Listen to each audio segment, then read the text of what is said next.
আসসালামু আলাইকুম ওয়া রাহমাতুল্লাহ। আলহামদুলিল্লাহি ওয়াহদা ওয়াসসালাতু ওয়াসসালামু আলা মান লা নাবিয়্যা বা'দা।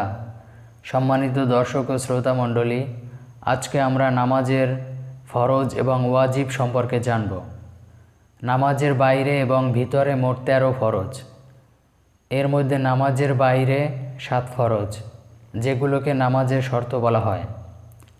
1 নম্বরে শরীর পাক হওয়া, 2 নম্বরে কাপড় পাক হওয়া, 3 নম্বরে নামাজের জায়গা পাক হওয়া, 4 নম্বরে ছতর ঢাকা, 5 নম্বরে কিবলামুখী হওয়া, 6 নম্বরে ওয়াক্তমতো নামাজ পড়া, 7 নম্বরে নামাজের নিয়ত করা। এরপরে নামাজের ভিতরে 6 ফরজ, যেগুলোকে নামাজের রুকুন বলা হয়।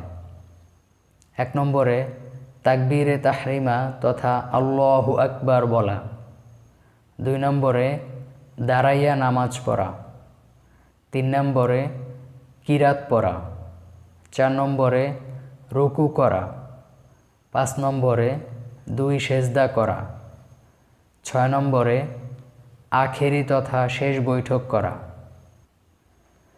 এই ফরজগুলোর মধ্যে একটিও যদি বাদ যায় তাহলে নামাজ নষ্ট হয়ে যাবে, নামাজ পুনরায় পড়তে হবে।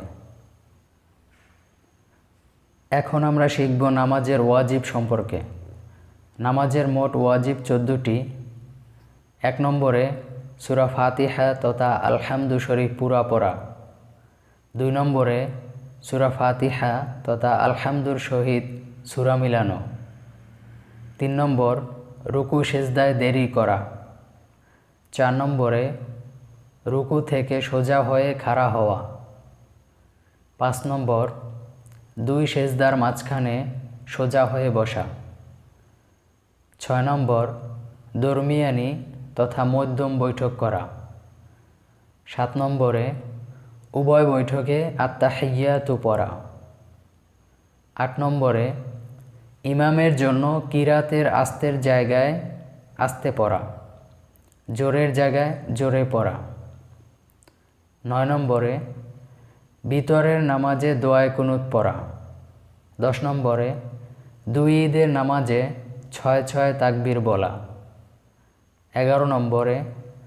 প্রত্যেক ফরজ নামাজের প্রথম 2 রাকাতকে কিরাতের জন্য নির্ধারিত করা, 12 নম্বরে প্রত্যেক রাকাতের ফরজগুলির তারতিব তথা ধারাবাহিকতা ঠিক রাখা, 13 নম্বরে প্রত্যেক রাকাতের ওয়াজিবগুলির তারতিব তথা ধারাবাহিকতা ঠিক রাখা, 14 নম্বরে আসসালামু আলাইকুম বলিয়া নামাজ শেষ করা।